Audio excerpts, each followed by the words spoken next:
வந்து கர்நாடகா, பெங்களூர், தமிழ்நாடு எங்கே இருக்குன்னு கூட தெரியாது.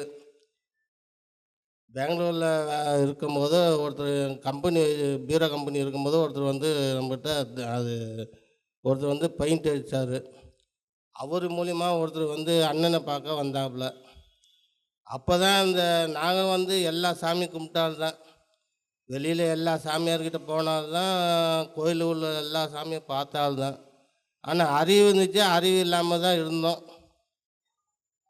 ஆனால் உண்மையான தெய்வத்தை பார்க்கும்போது தான் நம்ம அறிவு இருந்து இந்த மாதிரி மட்டமாக போயிட்டோமே அப்படின்னு தான் மெய்வர் சாலையில் வந்து சேரும்போது தான் தெய்வத்தை பார்த்தோம். அநேகமாக எமகிட்ட மாட்டிக்கிறது வந்து தெய்வம் வந்து எங்களை காப்பாற்றி விட்டாங்க. அப்போது தெய்வத்துக்கிட்ட இந்த மாதிரி நான் செஞ்சுக்கிறேன் தெய்வமே, உங்கள் எமகிட்ட வந்து காப்பாற்றுக்கு தெய்வமேன்னு. தெய்வம் உத்தரவாச்சு. கல்யாணம் ஆச்சான்னு கேட்டாங்க. இன்னும் இல்லை தெய்வம் என்ன, எனக்கு கல்யாணம் ஆகலை. இங்கே மெய்வர் சாலைக்கு வரும்போது கல்யாணம் ஆகலை. 74 1974. அப்புறமா சரி எங்கள் அண்ணனை கூப்பிட்டு கேட்டாப்புல, இந்த மாதிரி நீ இங்கே சேர்ந்துட்டு நீ வெளியே போய் திருப்பி அந்த வேறு நிறைய இதில் பழகுவ, அதனால் கல்யாணம் பண்ணிட்டு வந்தால் தான் சேர்க்குறேன் அப்படின்ட்டாங்க. அப்புறம் தெய்வம் ஒருத்தர் வந்து அப்புறமா எங்கள் அண்ணன் சொன்னது இல்லை கல்யாணம் பண்ணி வைக்கிறேன்னு சொல்லிட்டு, அப்புறமா சரின்னு கல்யாணம் பண்ணி வைக்கணும் தெய்வம்னு சொன்னாங்க. சரி அப்படின்னாங்க. அப்புறம் சாலையை போய் நம்பராகி சேர்ந்துக்கும் அப்படின்னாங்க. சேர்ந்தேன். அப்புறமா மற்ற நிகழ்ச்சியெல்லாம் வாங்கினேன்.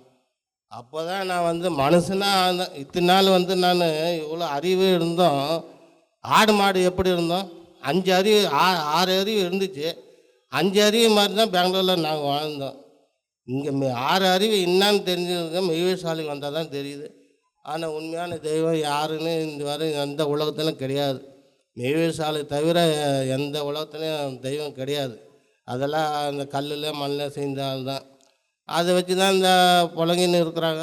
நம்ம தெய்வத்தை பார்த்தோம், அடைஞ்சோம். இன்றைக்கி உங்களெல்லாம் பார்க்கும்போது சொந்தக்காரங்களாம் பெங்களூரில் இருக்கிறாங்க. எல்லாத்தையும் விட்டுட்டு உடையான்ட்டோம். ஒரு குடும்பத்தை அப்படியே தெய்வம் கூட்டின்னு வந்து உட்கார வச்சிட்டாங்க. இப்போ நம்ம இருக்கிற சகோதரர் எல்லோரும் தான் நம்ம தான் சொந்தக்காரங்க. மற்ற ஆள் வெளியில் கூட போன சொந்தக்காரெல்லாம் கிடையாது. அவங்களுக்கெல்லாம் இது கொடுத்து வைக்கல. அந்த மாதிரி இருந்தால் தெய்வம் இன்றைக்கி எங்களை ஒரு நரனாக இருந்து தேவரை ஆக்கி வச்சுருக்காங்க. அந்த தெய்வம் நம்ம இன்னி வரைக்கும் நான் காப்பாற்றி இருக்கிறோம். எல்லோரும் அதே மாதிரி அந்த மாதிரி இருக்கணும்னு நான் வேண்டிக்கிறேன்.